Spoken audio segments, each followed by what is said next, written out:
नमस्कार दोस्तों आपका स्वागत है आपके अपने चैनल मनी मंत्रास पे।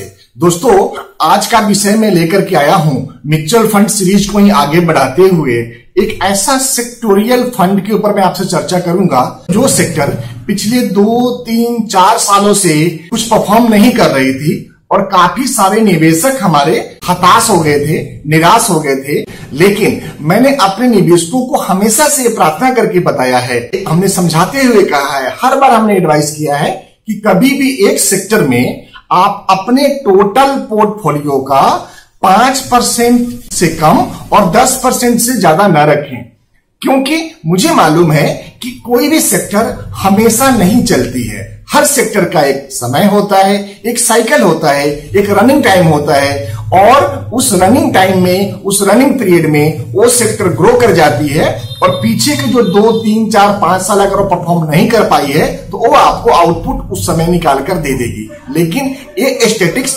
मुख्य रूप से एसआईपी होल्डर के लिए है, जिन्होंने एसआईपी के द्वारा निवेश किया है उनके लिए ये तरीका बेहतर तरीका होता है। दूसरी बात, उनके लिए बेहतर तरीका है जिनका इन्वेस्टमेंट करने का जो थीम है वो लॉन्ग टर्म का है, एक गोल बेस्ड है। गोल बेस्ड 10 साल, 15 साल, 20 साल और 25 साल का है, तो हम माने कि 5 साल की अगर ये साइकिल होती है जिसमें अप एंड डाउन होता है वो सेक्टर, तो 25 साल में 5 बार अप एंड डाउन वाला फेस देख चुका होगा, जिसकी वजह से उसमें परफॉर्मेंस बहुत अच्छा देखने को मिलेगी। दोस्तों इसी क्रम में मैं आज आपसे बात करने के आया हूं अपने आईटी सेक्टर के ऊपर, जो इंफॉर्मेशन टेक्नोलॉजी सेक्टर है, जो डिजिटल सेक्टर है। दोस्तों जैसा कि आपको मालूम है कि हमारे देश के माननीय प्रधानमंत्री श्री नरेंद्र मोदी जी ने एक बहुत बड़ा आह्वान किया है पूरे देश को कि डिजिटल इंडिया हमको बनाना है, हमें हर तरफ डिजिटली काम करनी है। और एक बात देखिए कि जब से डिजिटल इंडिया का शो हुआ है मार्केट में, उसके बाद में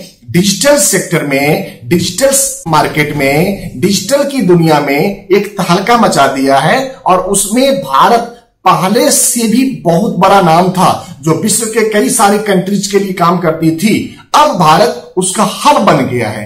पहले हमारे आईटी प्रोफेशनल बाहर जाके काम करते थे, जो अभी काफी कम हो गए हैं, और वही आईटी प्रोफेशनल अब इंडिया में इस तरह के स्टार्टअप और बड़ी कंपनी के साथ में जुड़ करके अपनी सेवा का लाभ हम सबको दे रहे हैं। दोस्तों आइए मैं चर्चा करता हूं इंडिया की उस सबसे बेहतरीन आईटी सेक्टर फंड्स के बारे में, उस डिजिटल फंड्स के बारे में जो आप सबको अच्छा लगेगा। मित्रों आज अपने आदित्य बिरला सन लाइफ के डिजिटल इंडिया फंड के ऊपर, दोस्तों आइए इस चर्चा को आगे बढ़ाने के लिए हम आपको अपने डेस्कटॉप पे लेकर चलते हैं। दोस्तों फंड का नाम है आदित्य बिरला सन लाइफ डिजिटल इंडिया फंड। मैं ग्रोथ की बात कर रहा हूं और जो आपके सामने डाटा दिख रहा है वो 18/8/2020 का क्लोजिंग रेट है।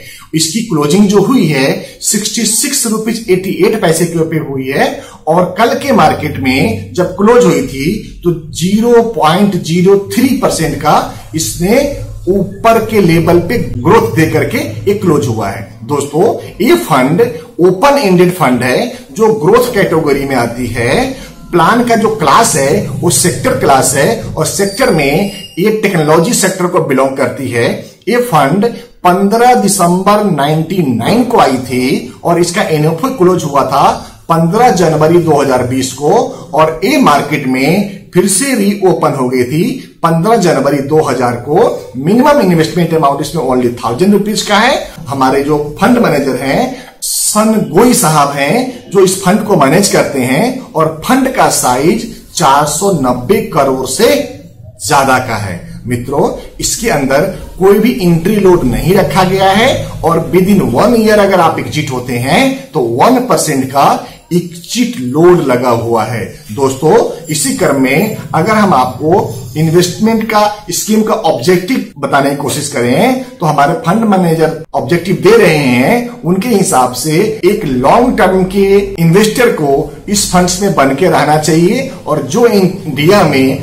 अच्छी आईटी कंपनीज हैं उनके अंदर निवेश करने का उनको सुनहरा अवसर प्राप्त होता है। दोस्तों अगर मैं फंड स्कीम के परफॉर्मेंस की बात करूं आपसे तो 52 वीक में फंड ने 66 रुपीज 88 पैसे का हाईएस्ट रेट दिया है, जो 18/8/2020 का ही था, जिस रेट पे मैं आपसे बात कर रहा हूं। और अगर फंड की 52 वीक लो की बात करेंगे, 23 मार्च 2020 इसका सबसे लोएस्ट रेट था, जहां पे 39 रुपीज 31 पैसे के ऊपर था।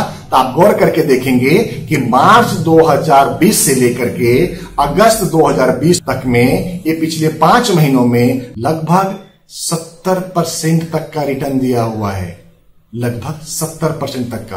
तो बहुत बढ़िया रिटर्न है दोस्तों। आइए चर्चा करते हैं इस फंड के और विशेषता के बारे में। स्कीम की बीटा की बात करें तो 0.85 का है, शार्प रेशियो 0.69 का है और स्टैंडर्ड डेविएशन 20.95 का है। मित्रों, इसमें अगर आप जब से फंड आया हुआ है दिसंबर 99 में, अगर तब से आप इन्वेस्टमेंट किए होते और आज तक अगर आपने लमसम इन्वेस्टमेंट करके बने रहते, तो आपका पैसा पिछले 21 सालों में लगभग 5.5 गुना से ज्यादा 568% का ग्रो कर लिया होता।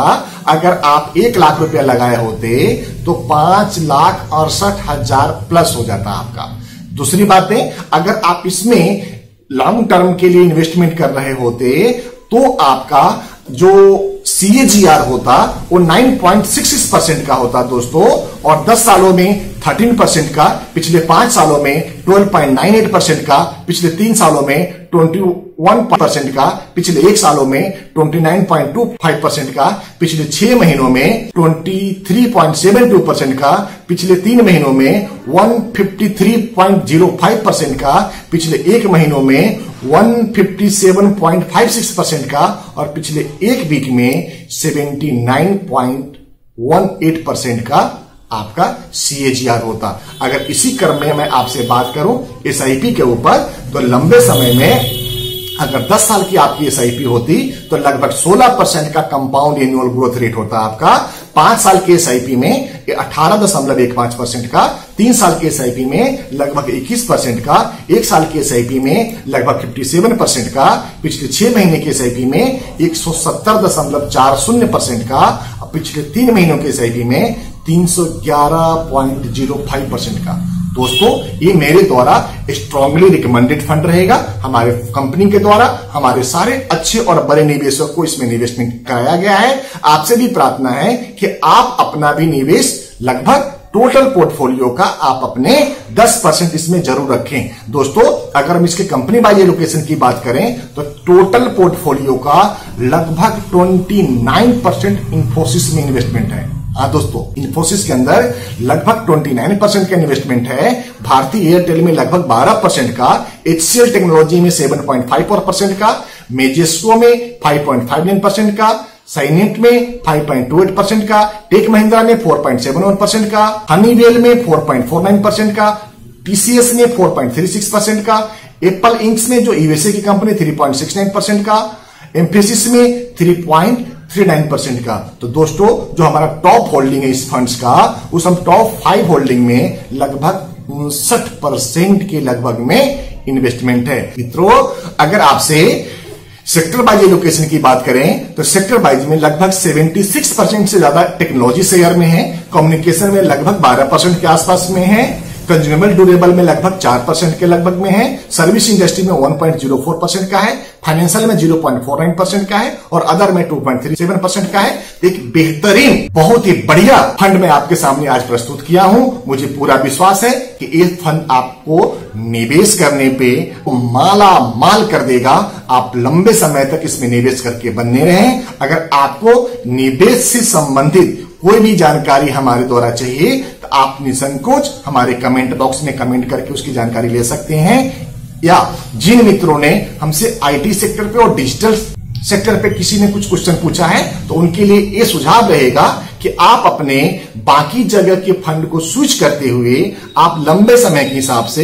इस फंड में निवेश करें। ये आपके लिए बेहतर रहेगा, श्रेष्ठकर रहेगा, उत्तम रहेगा। इसी के साथ मैं आज के इस कार्यक्रम को समाप्त करने की आपसे आज्ञा चाहता हूं और आपसे प्रार्थना करता हूं कि अगर आपने हमारे चैनल को सब्सक्राइब नहीं किया है तो आप हमारे चैनल को सब्सक्राइब करते हुए लाइक करें, शेयर करें, कमेंट करें और अपने दोस्त और मित्रों तक फॉरवर्ड करें। जो मित्र फाइनेंशियल मार्केट में अपने करियर की तलाश में हैं या फाइनेंशियल मार्केट में काम कर सकते हैं, वो हमारे साथ जुड़ करके भी अपने करियर को दिन दुना रात चौगुना की प्रगति दे सकते हैं। दोस्तों, इसी के साथ मैं आज के कार्यक्रम समाप्त करता हूं।